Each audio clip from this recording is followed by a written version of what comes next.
You're listening to the Good Food CFO podcast, where we challenge the status quo of the food industry, celebrate good food founders who are building businesses on their own terms, introduce industry disruptors, and are redefining equitability. If you're ready to build your financial confidence and join the good food revolution to change the way the food industry does business, you are in the right place. I'm the Good Food CFO and your host, Sarah Delavan. Today on the podcast, I am joined by co-packing expert and founder of Sage, Ashley Sutterfield. I'm also joined by Martha Bourlakas, the founder of CPG brand Storied Goods. Martha launched Storied Goods in 2018, but now considers 2022 the true start of her business. That was the year that she focused on foundational internal goals like identifying and onboarding a co-packer, transitioning accounting software and bookkeeping firms, setting up invoicing and sales systems, and negotiating the rates she needed to succeed long term. These aren't the big snazzy goals we often read about in business books and magazines, and that's exactly why we're talking about them here today. Scaling Storied Goods meant slowing down to fully prepare and allow for growth. Martha, Ashley, and I are sharing what that looked like as we did this work together, how Martha's role and mindset about her business has changed, and more. Let's get to it. Martha and Ashley, welcome to the podcast. Hi, so happy to be here. Thanks for having us. Yeah, my pleasure. I'm so excited to dive into our conversation today. But before we do that, Martha, will you share a little bit about Storied Goods and the products you create and how long you've been in business? Yes, my company is Storied Goods, and we create flavor infused sugar cubes for cocktails, coffee, and tea. And started in 2018 with granola and have pivoted all the way to exclusively sugar cubes. So that's where we are now. Yeah. I have to say that I'm not like a big sugar person. And when I got your cubes, they're not too sweet. And that's like a high compliment, I hope, because they're so balanced in flavor. And I just love them. I always tell people they're like my afternoon coffee treat. I could put it in my coffee and it just feels like a little dessert, and I send them to my grandfather. Whenever he runs out, he gets a new tin from me because he puts it in his oatmeal and it makes him so happy. So I love that. Oh, yeah. That makes me happy. I love that. And I do take that as a compliment. I'm actually not a huge sugar person either, which surprises people, but it really is just less than a teaspoon and additional flavor.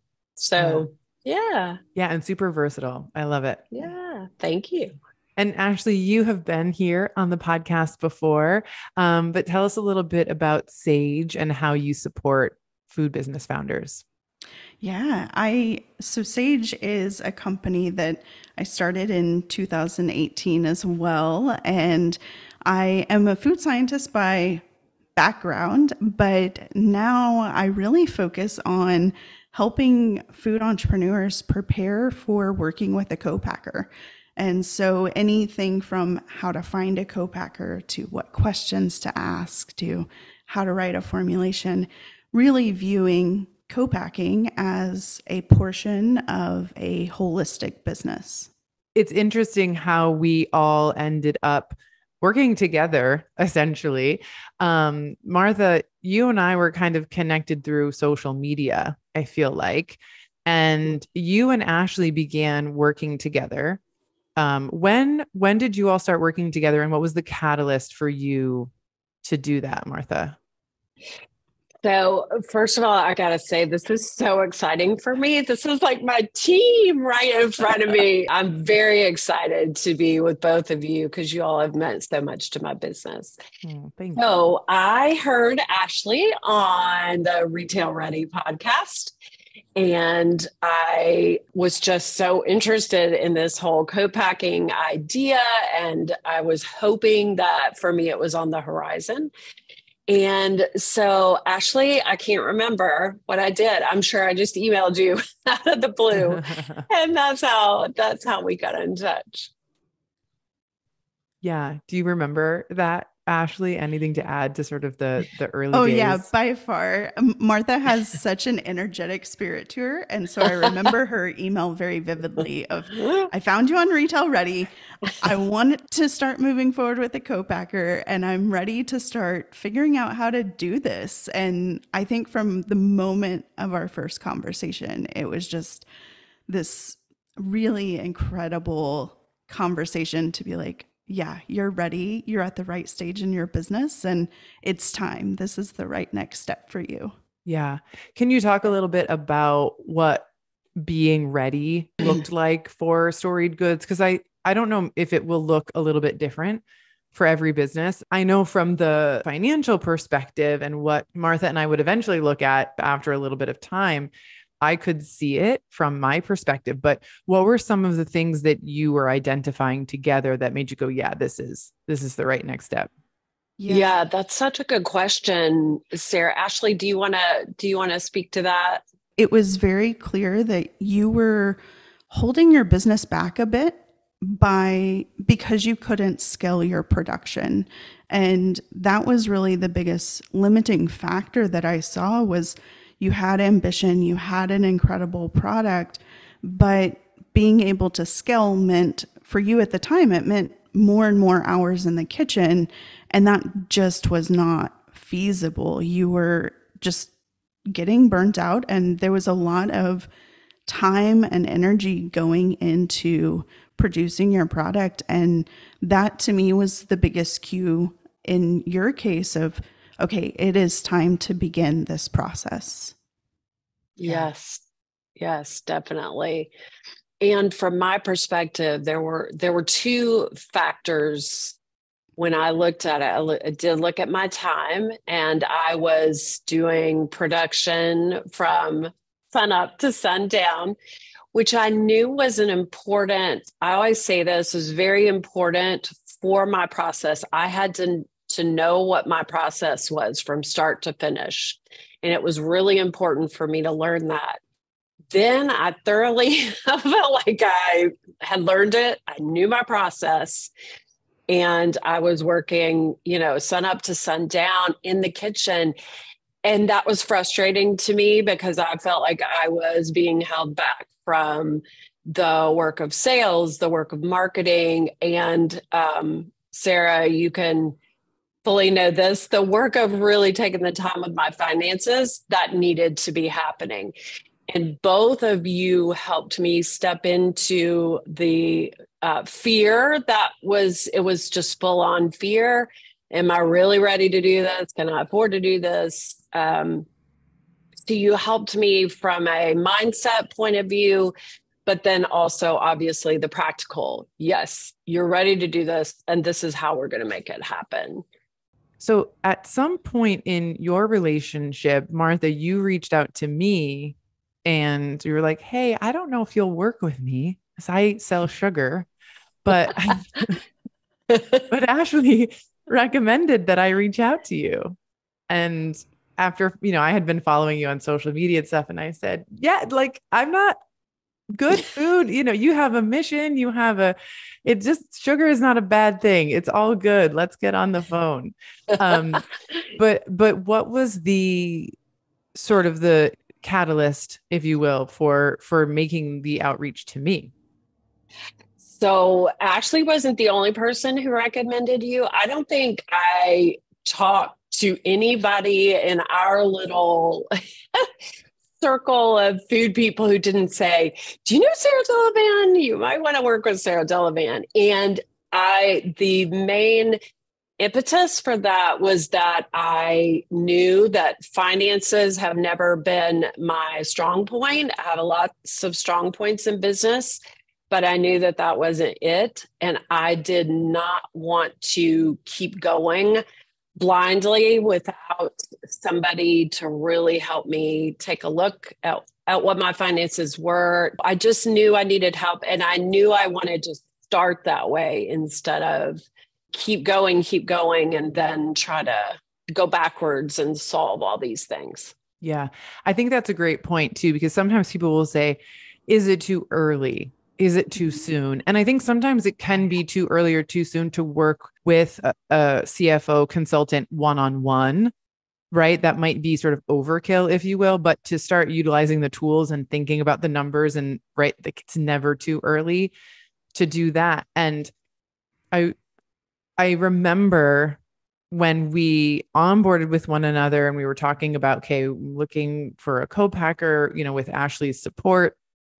And, you were asking the question, like, what do you see as my priorities? And I remember us having a conversation and you saying, there are sales requests coming into my inbox that like, I can't even get to, right? Like, I don't have the time to go sell my product to get my sales up. But also there are sales coming in that I don't see for a couple of days, or I'm not gonna be able to get out for a week or whatever it was, because I'm so in the production. And so when we were analyzing the numbers, it was like so obvious, as I said earlier, from my point of view, that like co-packing was necessary because you almost like could barely keep up with what was coming in. And even if you did find time to carve out to go do sales calls or to spend on marketing, if you increased your sales, like who was going to make that product? Right. Like right. You didn't, yeah. you didn't have the capacity to do that. But I also want to point out that at the time you were, I think, were you working with, what bookkeeping service were you working with at the time? Do you remember? Bench. Bench. And they're a great service for yes. starting out in business, but we found ourselves in a place where we wanted to have more connection to your finances and things. More data points. Yeah. Yes. Yeah. Mm-hmm. To be able to make some of the decisions that both, were going to be related to co-packing, related to pricing, all the things that you were kind of asking questions about. So I think a really important part of your story, Martha, at least from the financial and co-packing perspective, that I think is helpful for other founders to hear, is that you started your company in 2018, but 2022 was really a foundational year for you. Yes. Oh my goodness. Yes. I actually feel like that was the official start. I mean, I feel like that you and I had gotten into looking at what we really needed to be looking at. And Ashley, our work had solidified. And so for me, if I went out now, I'd probably say, yeah, my business really started in 2022. That does feel like when it really began. And Sarah, I'd keep going back to the book that your book of the year, the Bo Burlingham book, about this sort of slow, intentional growth. And I just feel like I can't say enough about that, and how we've moved through these steps so intentionally, the three of us together, how much that has meant for my business. I just think about it so much and really live it out. You were so patient. Not to say that it was without anxiety or without stress or without fear, right? Like, are you forgetting all the tears? but you were patient. You were patient and steadfast in what you're doing. And I think that that's important to remember and to point out too. So yes, let's circle back to the two of you, Ashley and Martha, working together. Talk a little bit about the co-packer journey and sort of how you worked together, and a little bit about what that looked like. Well, I think our time, Martha, we spent a lot of time focusing on what you wanted from life, in addition to how you wanted your business to fit into your life. And that was a point where we realized Sarah would be a really good part of your business as well. And working with her would really be beneficial to help you achieve some of the goals that you had for not just for your business, but for your life as well. And so we spent a lot of time in that space before we even started talking to co-packers. I think one part that, Martha, was not, I don't think your favorite part of our process, but we did formulations. And that was something that I know it wasn't the most comfortable thing for you, but you did it and you did it well. And I think the relief of like, oh, those were like you wrote your formulations and then they were sat to the side. You didn't have to think about them again until you got to your co-packer. And I hope that created the peace of mind that I wanted you to have in that. And then we started interviewing co-packers. We had a number of co-packers that we talked to, and we actually went through a trial phase with one co-packer that we decided was not the right fit for you, and then went on to test and partner with your co-packer that you're with now. And so it was a journey that we navigated, but it was really important for us to realize who would be the best partner for you based on similar values in your business and what type of quality you wanted in your product and where you location-wise wanted a co-packer, all of these things that were really important to you that we were able to navigate so that you could find the right co-packing partner. Yeah. Yes, absolutely. And I do want to back up even in the days before Ashley, that's like BA before Ashley. I really, before I understood what co-packing even was and what the possibilities were, I started researching co-packers myself.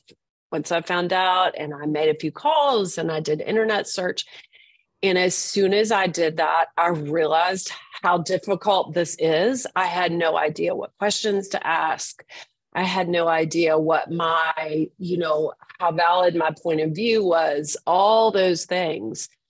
And so when Ashley came into the picture, just to sort of shoulder that, and obviously with the formulas, that was like, sometimes I still look at my formulas and I just look at, these are like my babies.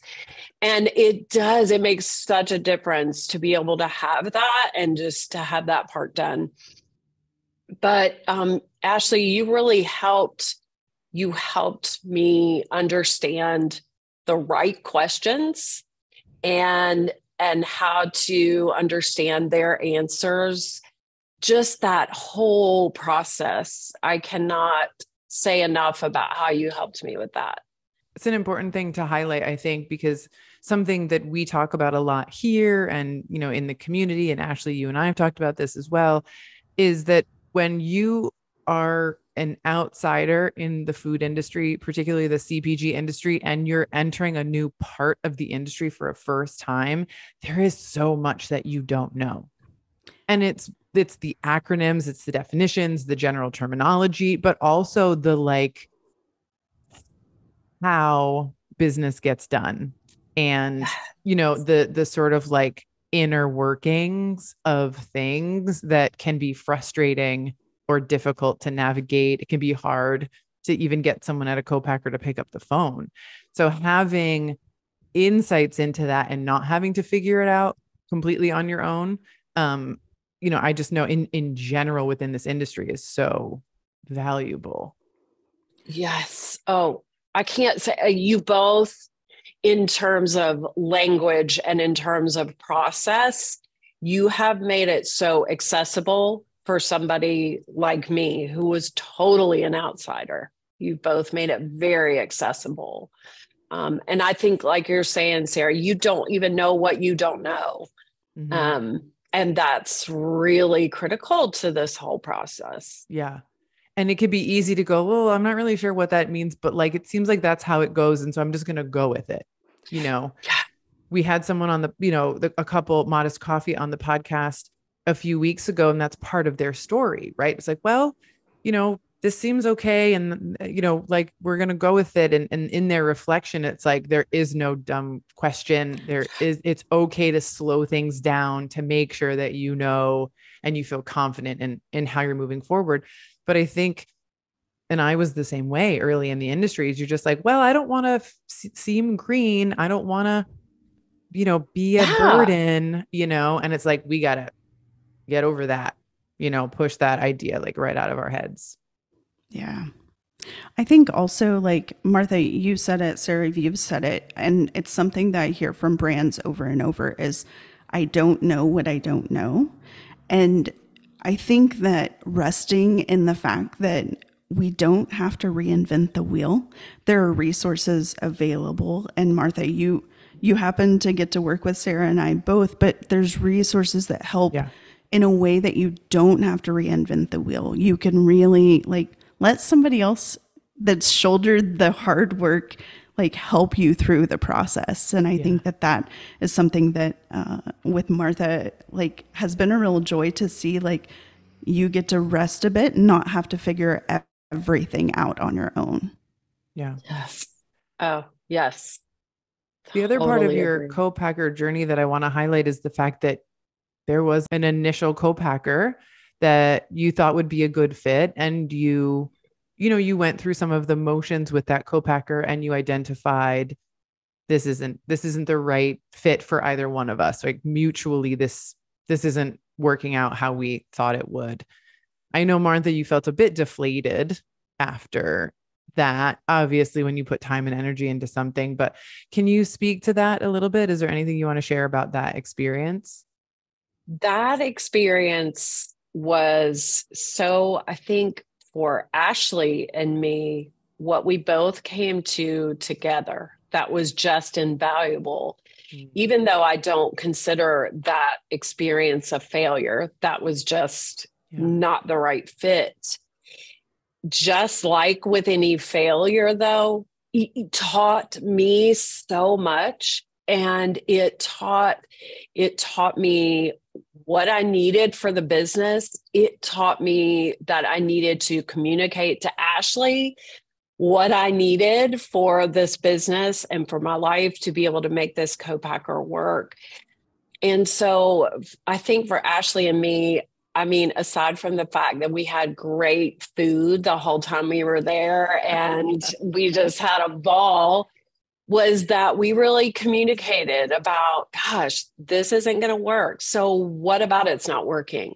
What do we need to do to make it work? I think it was just a huge moment of growth. I'm so grateful for that time. Yeah. And I think that, Martha, you had so much courage to say, no, this isn't the right fit. And I think it's something I know both of us were feeling it separately, but it takes so much courage to say, no, this just isn't right. It's not the right move, not right now at least. And I need to find the right solution. And I think for any brand to have the courage to say, hold on, let's pause and like reevaluate is such a gift. And I think that you and I were able to communicate through that and figure out, okay, then what is needed and who would be right? What are we looking for to align with your desires in life? And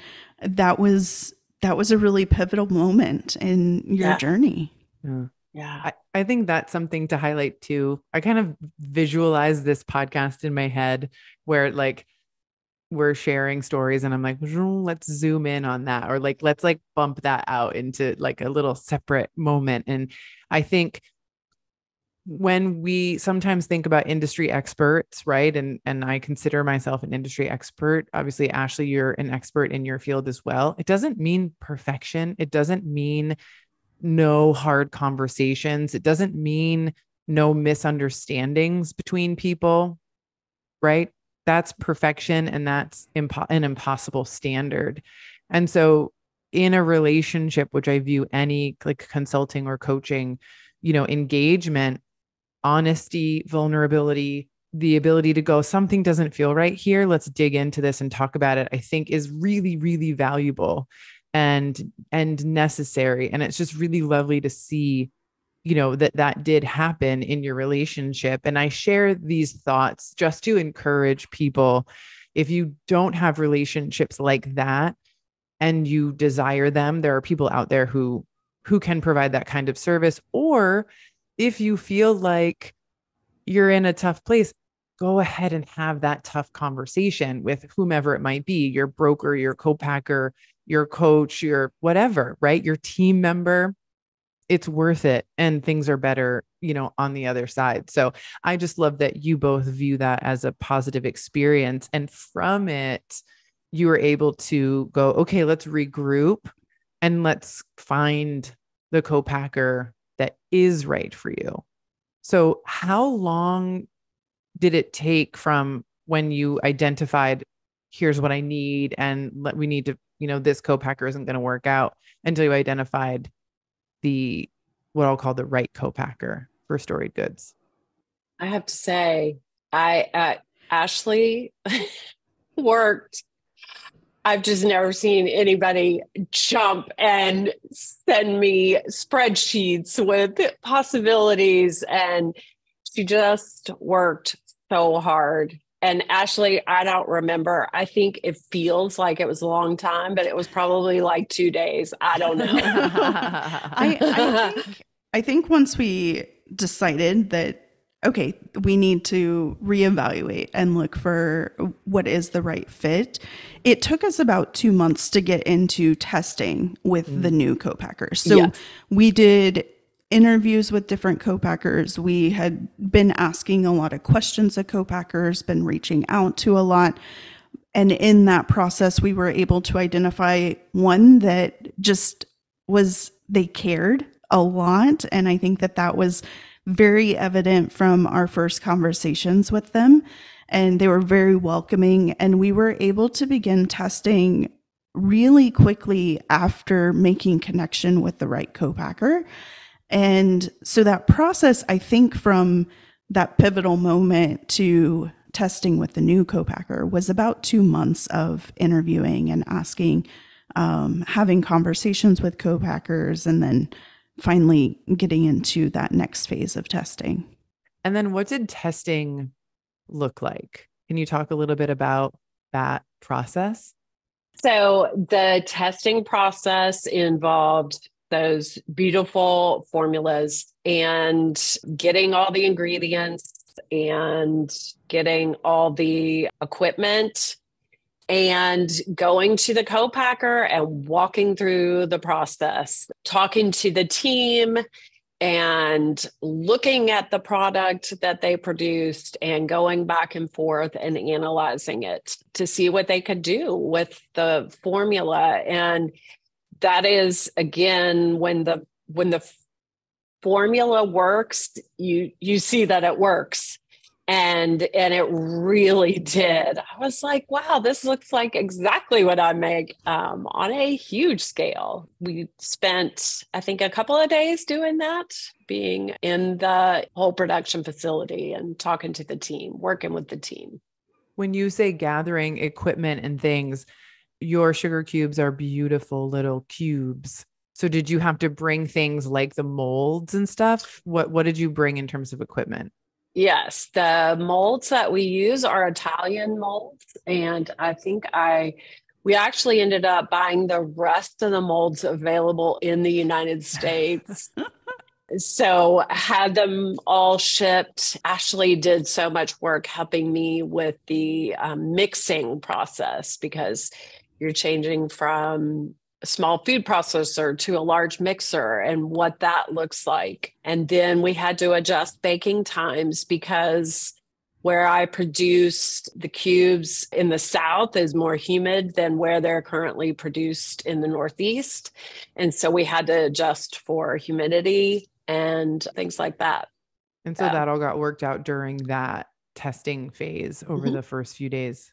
Yeah. Yeah. And I will say Martha was so patient with this. And it's something that is a recurrence for any brand that's going to scale their product, is that there's going to be small tweaks. And so setting that expectation of, okay, you may add just a touch more water or your bake times may vary.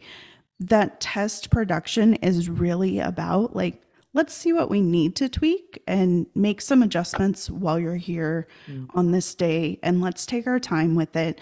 It really is a true test to see what do we need to adjust and how do we move forward with this product. Yeah. And then Martha, I know something, I think you did it with this co-packer. Again, they're like perfect cubes, like 90-degree angle, beautiful cubes that go into a beautiful tin, but then they get shipped in the mail.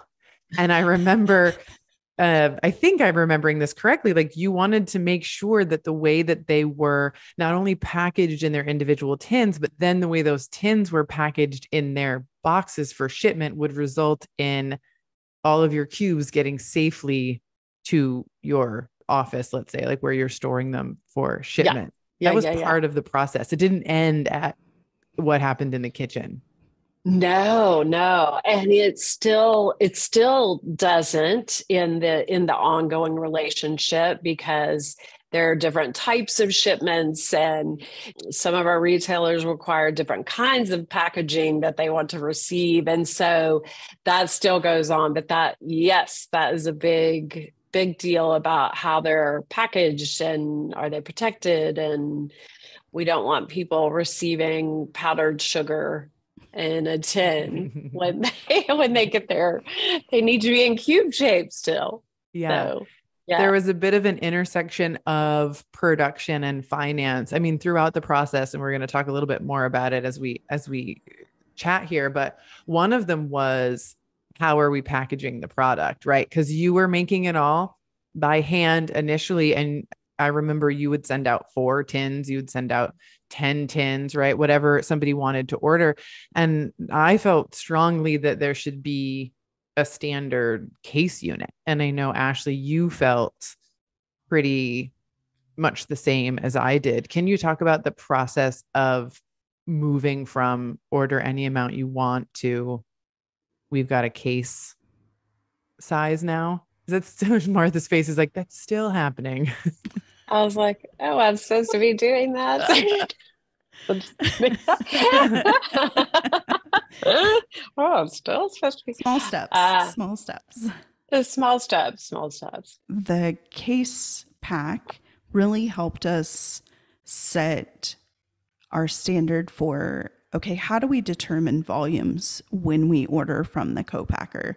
And this has been a big part of getting us to correct projections, correct understanding of how to order inventory of product and how much you can go sell and how much inventory you have on hand. So the case pack, although it seems trivial, was really impactful to, okay, how do we actually order the right amounts and how are we projecting the right amounts for those orders? Yeah. That's an excellent point. Yes, it's not trivial by any means. That's exactly right. Projection is all in the projection. Yeah. From the financial side, we talked briefly about you were keeping your books in Bench, and you've been using Square as an invoicing system. And there was sort of a lack of consistency in terms of what product information was being entered for a sale. And that was something that we identified kind of early on. And so when we decided, okay, during this foundational year, we're going to move from Bench, we're going to go to QuickBooks, we're going to work with bookkeepers who will really have a relationship with us, one where we can get on the phone very easily and, talk. But not only that, we're going to streamline what are the products that we are selling. Like, what are the products that are literally in Square that we can add to an invoice? Because when you standardize that, projections become a lot easier because you've got historical data that's really clean that you can use to go, okay, what did I sell over the last 12 months? How are my January trends looking? How are my November and December trends looking year over year, right? And then you can go, okay, they're year over year, they're up 30%. Well, let's at least project another 30% increase, for next year, right? So that's an area where we identified, okay, here's sort of a lack of data and we know how we can improve it. And then in conjunction with a case size, a pack size, and the ability for that to help us project, we've created a system now, right? One that speaks all the way through the business, from the finances to the sales to the production, which I think is hugely beneficial, but can sound really boring and kind of not exciting, right? On the surface. Yeah, I have to say about both of you, what you have done in terms of standardization across Storied Goods is just phenomenal. And if you think about, like you were talking about Square, I mean, Sarah, we changed our shipping when I started with you. We changed to a different shipping platform. Now we're on Shopify, and we've gotten all these standardized systems. And Ashley, the same in my co-packing work. And so many entrepreneurs I know are similar to me. We just bounce all over with ideas, and we love all the creative energy, and all that is the fun, like you're saying, the fun, sexy stuff. You can do that all day, but until you get these systems correct and workable and streamlined, you don't have the data. And for me, that was the part that was really keeping me up at night. Okay, it still keeps me up at night now sometimes, but it is that knowing that data is in one place and knowing the systems are moving. And like you were saying, Ashley, just that somebody else is sort of shouldering that is, I can't say enough about that with my work with both of you. That's what you've done, among many other things. So after you did the test with this potential new co-packer, I remember you were both really excited because it went well. It seemed very promising. It seemed like, yep, I think these are going to be our people. And then the quote came through, and Martha asked me to run the numbers, and I ran the numbers, and I remember putting together the email. And this is really important because this is to me, the juiciest part of this podcast. I'm so excited about it. I want to get all of the details right for everybody. So you all sent over the cost per flavor for the co-packer to produce. You had ingredient costs. It was really all well organized. And I could take that information and put it into the financial models that we had been able to put together for Storied Goods. And the margins were not great. And I felt so much dread. I thought, how am I? Number one, I don't make decisions for anybody. My job is to present the information and to do it honestly. And so I read and reread the email and edited the email because I didn't want it to come across like I was saying, don't do this. But I did want it to come across with these are not favorable margins for us. And so I don't remember exactly what the email looked like, but I sent it off, and then I didn't hear anything for a little bit, for a couple of days. And I thought, oh gosh, what's happening?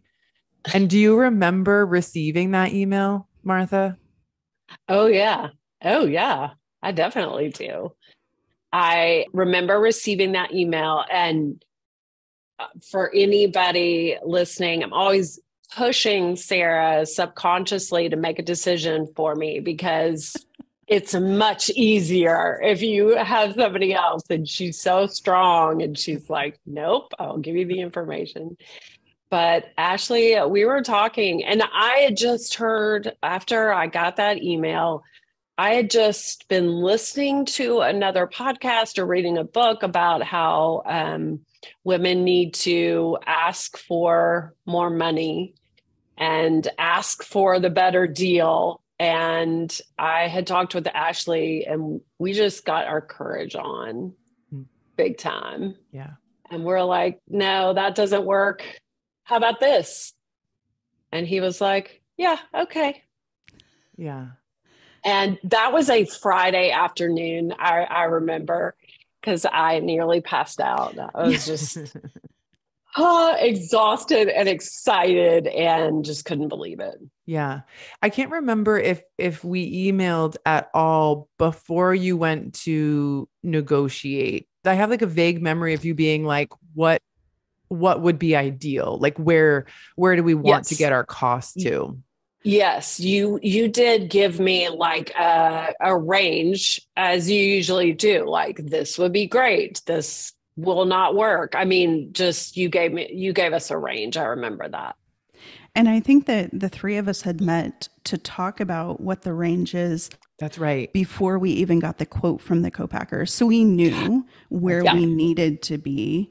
And I think, Sarah, first of all, apologies for leaving you in limbo after you sent that email out into the void, you know?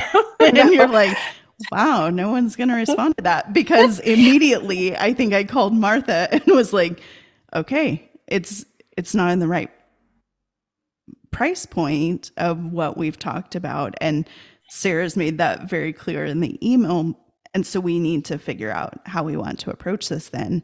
And I think, Martha, your question was like, how do we get to that point? And you mentioned like asking for what we need. And it was like, yes, we can absolutely do that. This is something that as a brand, this is your right. Your co-packer can always say no, but you have the ability to ask, and it's okay to. And what we did was we gave them a range that we wanted to be in, and he came back right in the middle of that range, right where we needed to be. And it was an easy conversation. And I think that goes back to communicating and really just having open communication with each other. And I think it also proves it's the right co-packer too, whenever you can like have a relationship where you can have tough conversations.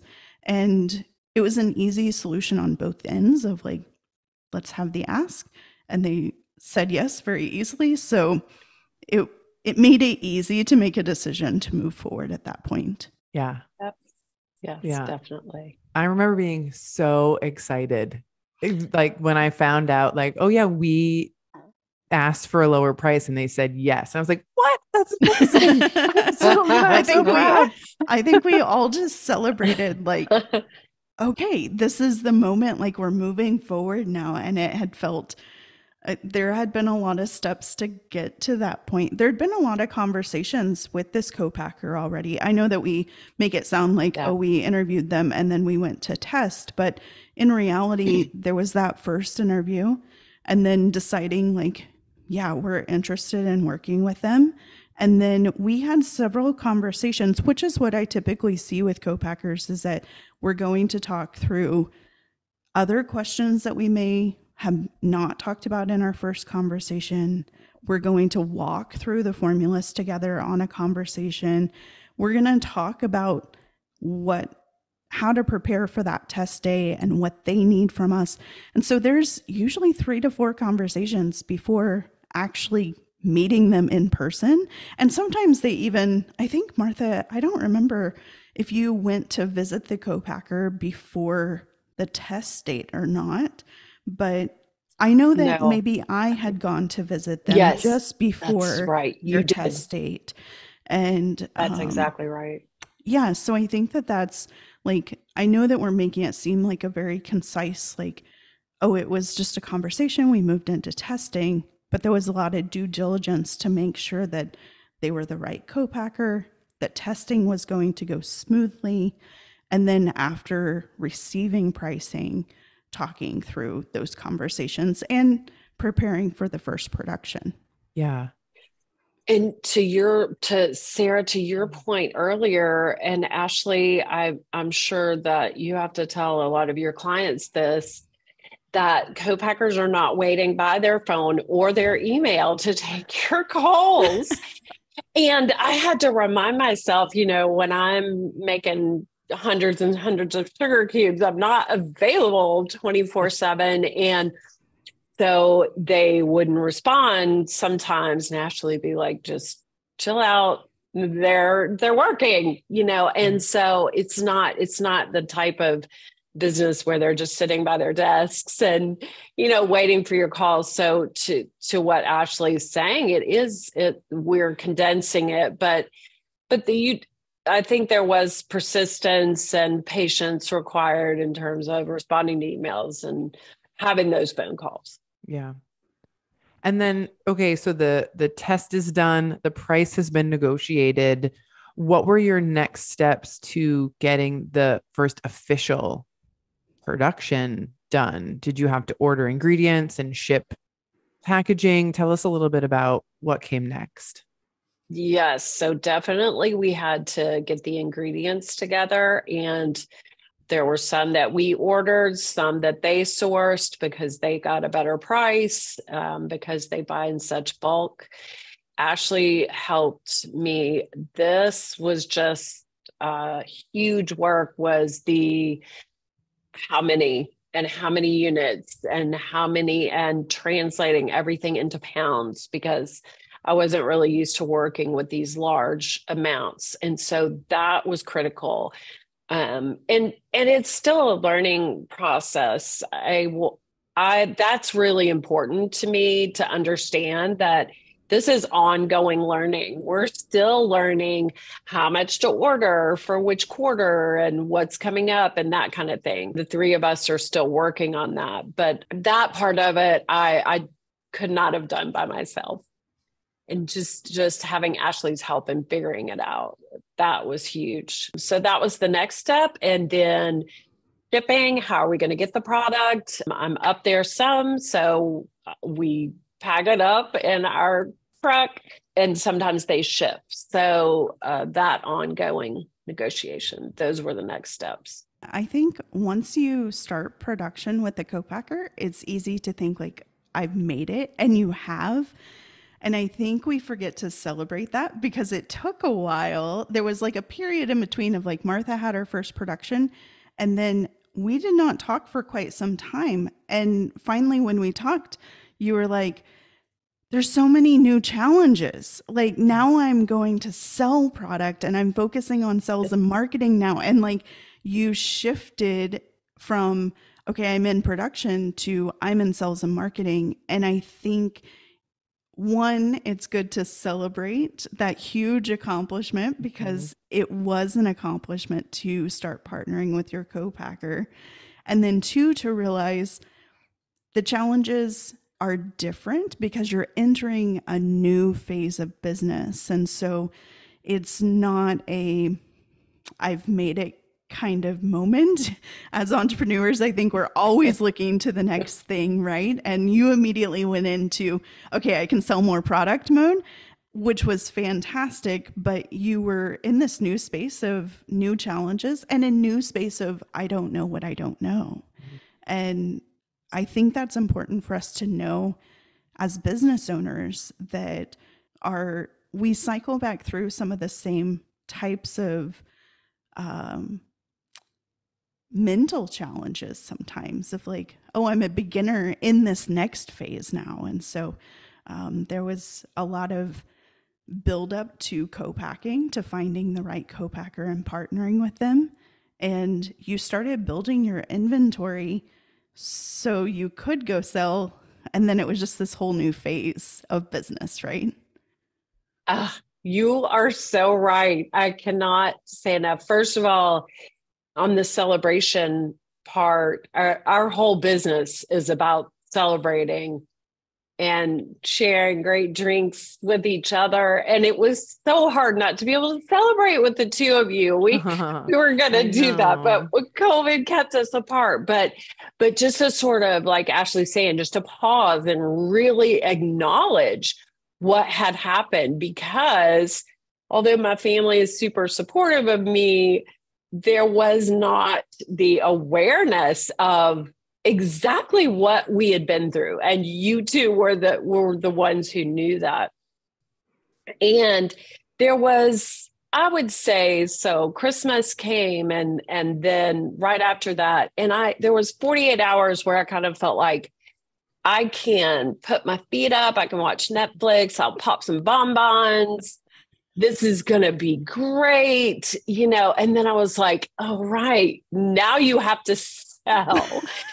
and Sarah, in her very kind way, she said a couple of meetings ago, okay, well, we need a few more sales now. And so really that, like you're saying, Ashley, you feel like, okay, now that I've gotten the co-packer, I'm going to rest and it's going to be great. And that has given me more time in a lot of ways. But like you're saying, you shift to a new challenge and it's fantastic and exciting. But, you're still lying awake at night thinking, oh, I need, these more accounts. And so it's, again, navigating. Yeah. And I know we've talked a little bit, Martha, about like you're putting yourself out there, right? Before, when you didn't have the co-packer on board, you had enough orders just coming in kind of on their own, essentially, and you were working real hard to fill them. Now you've got some space and you're proactively going out to speak to potential new customers. So there were no's or not nows where there had never been before. And that I know you went through that sort of learning phase of like, I'm going to hear no more than I did before. And you like kind of getting comfortable with that in a sense, Yes. being okay with it. Yes, being okay with hearing no. And you and I talked about the fact that I had not heard no a lot was not the way it was supposed to be in any kind of business, in any kind of CPG. I mean, you don't learn if you don't hear no, and you don't kind of hone what your message is and check your angles and where do I need to go and make those pivots. And so, that was definitely true. I was very safe in the kitchen, listening to podcasts and making product, and nobody was telling me no. I was telling people, no, I can't meet your orders or whatever. So that was a big change for me and still is. I get a little bit indignant, like, what do you mean you don't want our product? What do you mean we're too much of a niche product? No, we're not. Yeah. So I think too, you were, and this takes time to figure out, but the conversation around where do I focus my attention? Where specifically do I want to grow the business? Because, it's especially when you're hearing no from some people and when your CFO is saying, hey, we need to get our sales numbers up a little bit. You're like, well, I'll just say yes to whomever asks me for something. I'll be in a million different places if that gets me to the top line revenue number that I think that I need. But what we've learned about that over the years of working with businesses and being entrepreneurs ourselves is that if you're everywhere, you're nowhere. And from the CFO perspective, the financial perspective, it's really hard to gain traction. It's really hard to measure progress. It's really hard to set goals that are meaningful if we don't know where we're trying to get to. So I challenged you, and I don't want to say that I challenged you. You brought to the table the question, I feel like I need to be all of these places. Where should I be? And we went back to a similar conversation that Ashley mentioned, the two of you having before. How do you want to spend your days? What do you want your life to look like within the business and also outside of the business? A lot of people, do farmers markets or events, and that means nights and weekends. And if you're the kind of person who is cool with that and not being with your partner and your family or whatever during those times of the week, go do it. If you're like me and you're like, I want to work Monday through Friday, and I never thrived in, kind of the random schedule type job, I would say, no, not for me. So we examined that to try to figure out, okay, what are both the best financial avenues for the business, but also the ones that align with you as a person, as a spouse, as a parent, Yes, you're both very clear. And I think the reason I was drawn to both of you was you talk about that. What the life questions are the first questions. And then your business is designed to that. Sarah, you mentioned having tough conversations and I think about some of the tough conversations that have been so pivotal in this business. Our family was on vacation. I had a meeting scheduled with you, and we sat down, and I had all this like, just sort of thoughts and thoughts. And you just sort of stopped the meeting and said, let's do a brain dump. And I call that the brain dump meeting. And I have it on my calendar because it was just like, okay, let's scratch that. Let's look at where we want to be. And that was really kind of the first time when I saw what you were saying about let's focus. As you said to me the other day, you can't make all decisions. You have to choose and you have to make one and just go with it. Go with that. So I think that focus, again, we talked about it earlier, but the focus is critical and has made all the difference. So identify what it is about your life that you want to work and then meet those goals that align with that. Yeah. I just think that's beautiful. The way that you can think about your business can align so much with your life and that you can focus your energy on parts of scaling your business that are really going to be most impactful. And I think not just thinking about it in sales channel, but in the way that you spent your year last year, really focusing on some very foundational, like scaling your production and getting your QuickBooks in order and having the right systems in place takes time. But I think Sarah and I have had this conversation lately about like our past selves giving us this gift of like doing the hard thing so that you can benefit from it now.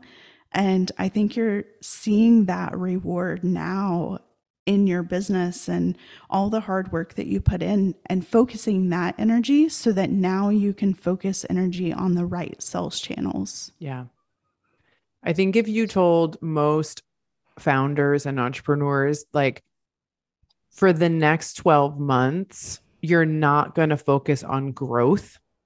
You're going to instead focus on creating systems and a foundation for your business so that you can scale, they'd be like, I'm going to go find somebody else to work with. Like, Sarah, I do agree with you. And we've talked about this so much. Those are the cultural messages and the business advice that you get over and over and over.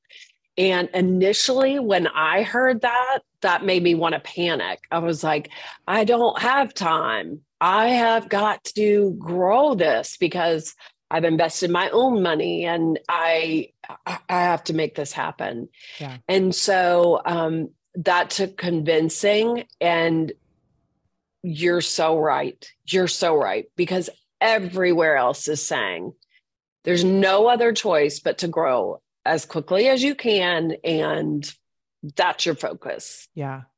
It's sort of like onward and upward. But the reality is if you don't have systems and you grow, things just get messier and messier within, right? And then what we find is lack of information, lack of organization, lack of data. There's so many businesses that we step into with Sarah Delavan Consulting, where we go, we see things like your revenue looks like it's 1.5 million, but it's actually half of that because the way your systems are set up, you're double counting your Shopify sales or, and it's no one's fault because founders are doing what they think they're supposed to be doing. They're making the best decisions they can, and they believe we got to go hard and fast. Right. And okay, we're gonna step in, we're going to fix it, but it's not fast. I used to think that if I stepped in to help someone as a CFO, I needed to change their business in a big way in 1 year. And I had to let go of that fantasy because ships don't turn around quickly. There's founders that I've worked with that mission critical is stop hemorrhaging money. Right. And that is what we focused on for a full year. And now that the year is over and we've steadied things, now it's the question of, okay, now where are we going to grow? And we're going to keep doing what we're doing here. And we're going to focus on the growth, right? Because there was COG spending that was out of whack. So just growing, wasn't going to fix the problem. And it took, I would say, 14 months to get that work done. So slow down. And here's the reality of it. That slowing down requires money. I'm not like, that's not something that I'm going to pretend is not part of it. And that is difficult because not everybody has the money to, or has access to money to be able to say, okay, I can slow down and move forward. And so I'm not trying to make it like an easy thing for everyone to do or to, I'm not trying to say that it is.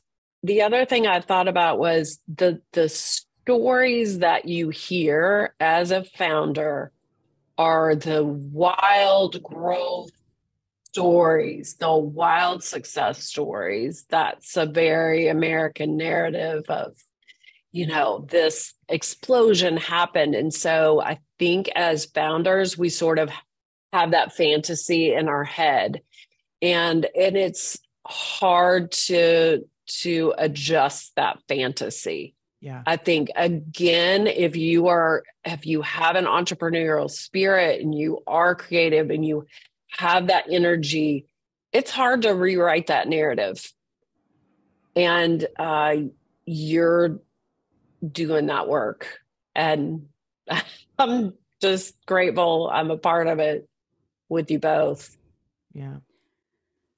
It takes a lot of intentionality to slow down, I think, as business owners. And that sometimes is the hardest decisions for any brand, whether that be any food brand or Sarah, you're a nice business. I know for each of us, that is one of the most challenging parts of our business is to slow down and be intentional with each of our decisions. But it is such a calmer place to live and just a more gentle way of doing business. I think too, that you can approach something with small, consistent steps and learn the knowledge that you need and be able to be consistent in moving forward. And doing that brain dump, I think, is part of that, like seeing all the things that you think you need to do, and then prioritizing with intentionality of what is the first task. And then once that's done, okay, what's the next task? And just really being very consistent in that approach.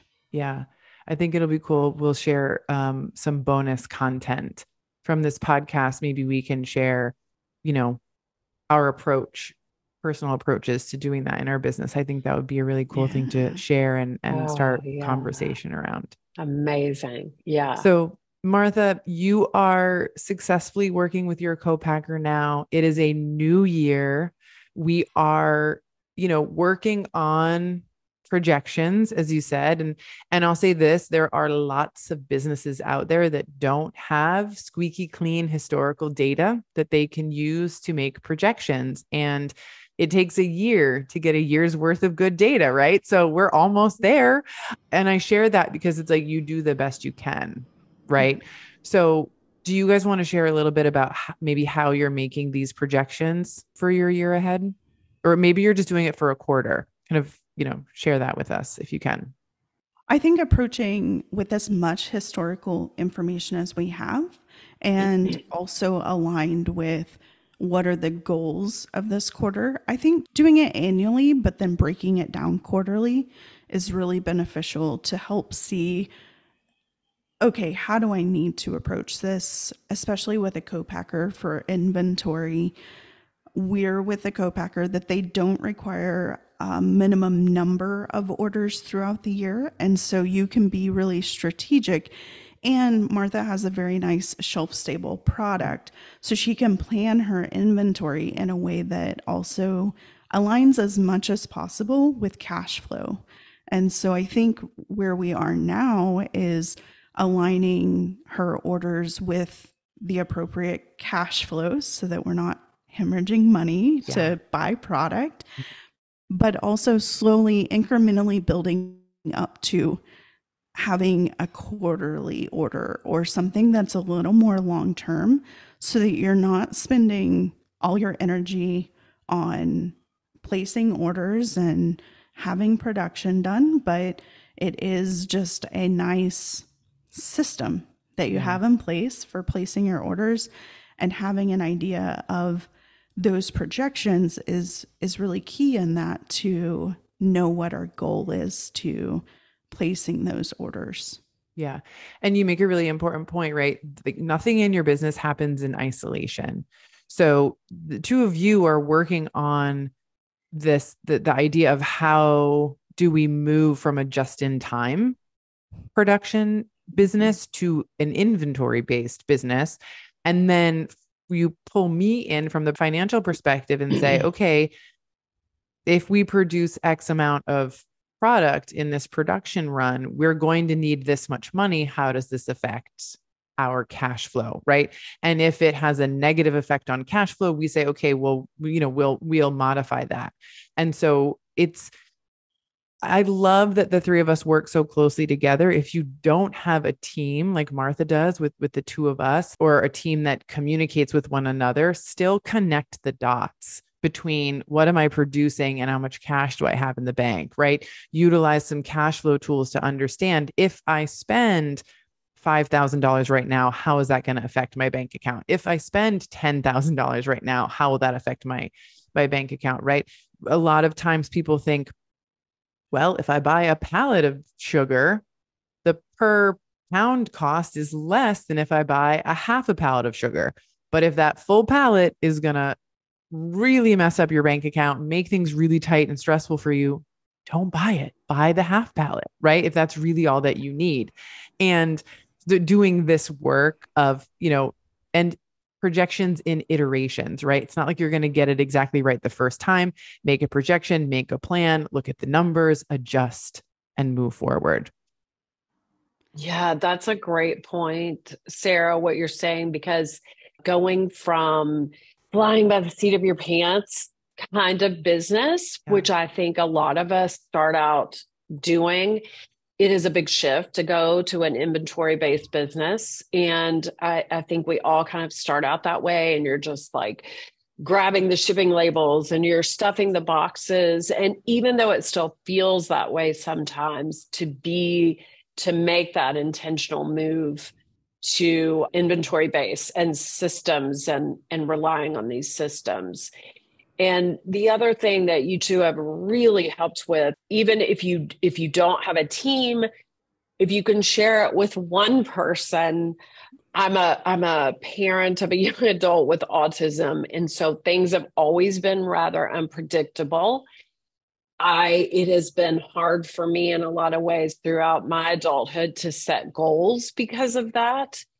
You have both said to me and worked with me on, you're safe to set goals and they don't have to be perfect. Mm. And I do think that is another message that entrepreneurs hear all the time. These goals have to be like this. Your goals have to look like this, and they can't shift, and they're not transmutable.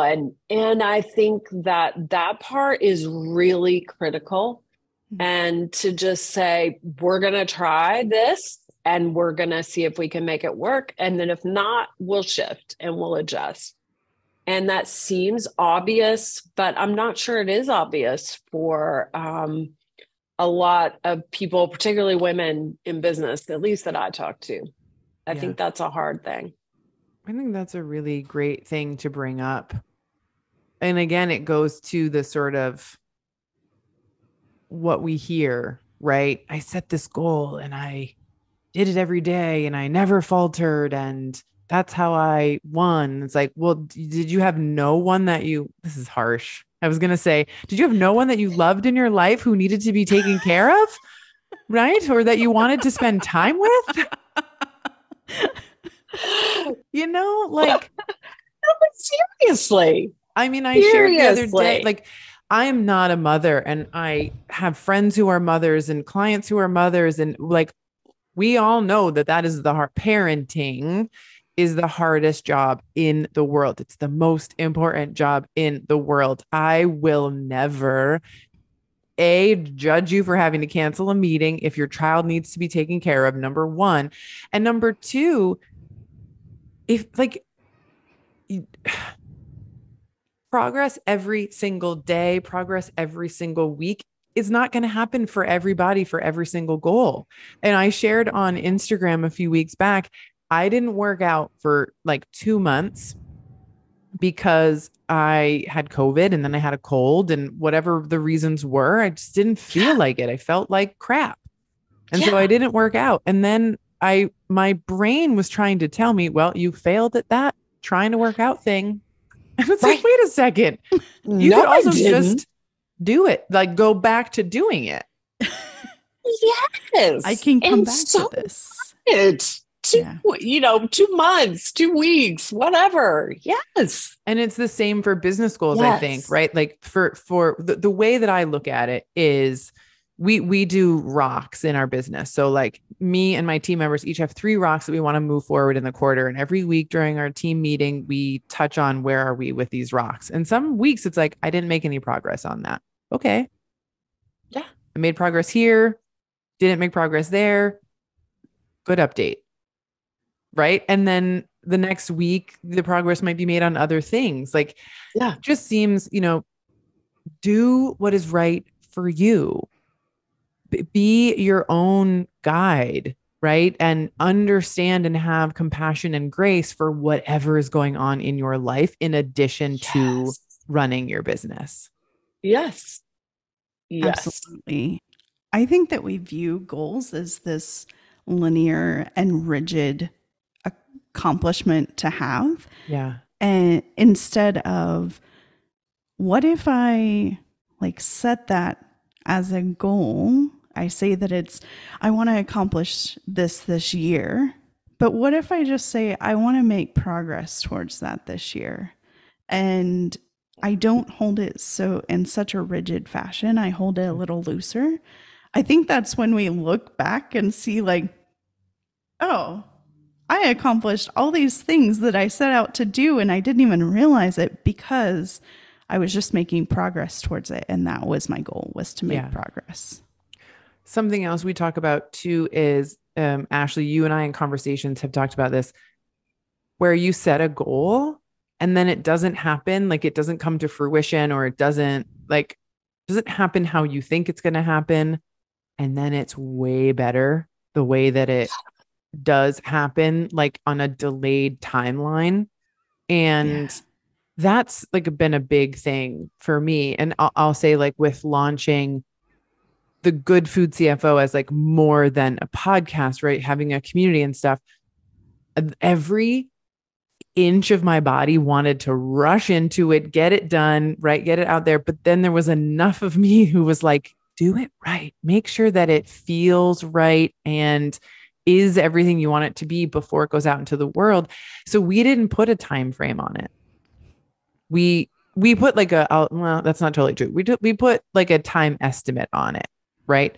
But I would have a big sticky note on my wall that I would look at and I would think about it, but not do anything with it. So thinking is also progress towards a goal sometimes, right? It doesn't have to look active externally, and then just kind of being patient with how your goals start to take shape, sometimes is really beneficial. Yeah, that's a great, I love that. Just sitting with it. And I think, Ashley, when you and I started, I think you sort of saw how I was with goals, how I had, been burned with a lot of goals in my mind. I had felt like I'd not achieved a lot of goals. And we just started off so small and just held those goals and just like you're saying, Sarah, we just sat with those. And I remember I was like, this is not active. This is not like what? And you're like, yes, this is the way we're going to do it. We're going to start and we're going to sit with them. And we're also not going to be like, I am going to be the queen of sugar in the whole world by 2024. So I think that discussion around goals and how they're supposed to be and how they're supposed to look is critical. Again, particularly for women in business. Yeah. And the idea of that your goals like need to be known or like visible by other people, I think is something that I've sort of been like, all of your goals for 2022 were things that no one outside was going to see. Like we're talking about them now on this podcast because I hope that it illustrates for other people that this internal work, that these goals that seem boring, right, that are foundational, that have nothing to do with revenue numbers or growing or being on the cover of a magazine, they're so important. And they're what, that work is what is needed to be in place in order for you to just now grow to whatever your wildest dreams are. Right. So my hope for this episode is that it gives people the courage, perhaps, to say, this is what I want to focus on this year, this quarter, this month. And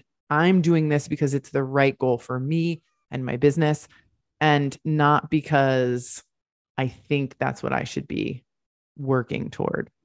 So I appreciate you for coming and sharing your story, Martha, and being open and,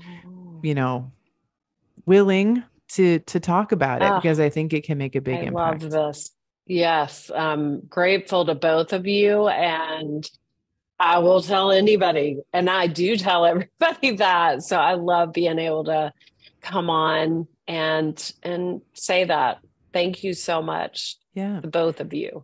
Thank you. And I think too, one more thing I'll say about it is that like, this isn't like a yay, you won business, or like you, like that's the end, right? Like it's not the end of the story. This is like this is where you've come to, and now you're going to continue forward. And I think there's like a lot of beauty in that too, right? Like we're celebrating really big things that are also small things in the scheme of what your business may become in the future. And I enjoy that because this is also breaking the mold of we only have people on podcasts who, made a ton of money or some big like external goal. These internal goals are now being celebrated, and there's more to do and more to accomplish. And I think that that's exciting to talk about. Well, now I'm bummed because I thought you brought me on this podcast to tell me that I had one business. So now I'm really disappointed. You're just kidding, right? Yeah, surely you know me by now. But you're going to tell me I'd won $1 million. You will someday. Yes. Yeah. Ashley, thank you too for being here and always sharing your expertise and your wisdom and your approach to this part of the food industry. I think that much like I try to take a different approach to finance, you're taking a different approach to co-packing and how we think about it and interact with our co-packers. And I think it's a much needed voice and, service. And I want to let our listeners know that you have a new course that is available. Can you share a little bit about that course with us? Yeah, of course. Thank you for the opportunity. Yeah. for me, it's so important that the knowledge of exactly what Martha has walked through and experienced, that knowledge of how to move forward with a co-packer is accessible in a way that supports people. And that is truly my biggest goal, is making knowledge accessible. And so I do have a new course out, and it's called Co-Packing and Beyond. And it's really built around the thought that you probably are in your kitchen producing product right now. And so it's very accessible in the sense that it is an audio podcast course and designed to support you in the way that you want to learn. It outlines every step of what to expect for co-packing, and it's meant to walk you through exactly step by step of what Martha has experienced in our time together, so that you can have the knowledge of how to approach co-packing and what to expect, and have ease and peace of mind as you move forward to scaling your production. And so that the course is now available, and super excited to just be able to offer that knowledge to people. Yeah. Thank you so much. Again, it's been amazing to work with you both, Ashley, to work with you, via Martha and our other shared clients, and just value our working relationships and our friendships that we've, made over the years now that we've known each other. And I just appreciate you being here, and stay tuned inside the community. I'm hoping Martha and Ashley will join us for a Q&A session to talk about all things co-packing, entrepreneurship as a food founder, and perhaps even goal setting and how we structure our businesses to work well with our lives, right? All of those fun things that we covered today. So thank you again for being here, both of you. Have an amazing day. Thank you, Sarah. You too. Thanks, Sarah. Do you have questions for Ashley and Martha? Good Food CFO Plus and Good Food Revolutionary members can join us for this and future live Q&As, as well as get access to exclusive bonus content from this episode and other episodes, and attend live podcast recordings. There's a link in the show notes, or you can visit join.thegoodfoodcfo.com to become a monthly or annual member today. As always, I am so grateful to have spent time with you here today. If you've enjoyed the episode or found it helpful or inspiring in any way, please share it with your founder friends on social, and rate and review the podcast wherever you listen. It's the #1 way to help more good food founders find the show. I'll be back with a brand new episode in 2 weeks.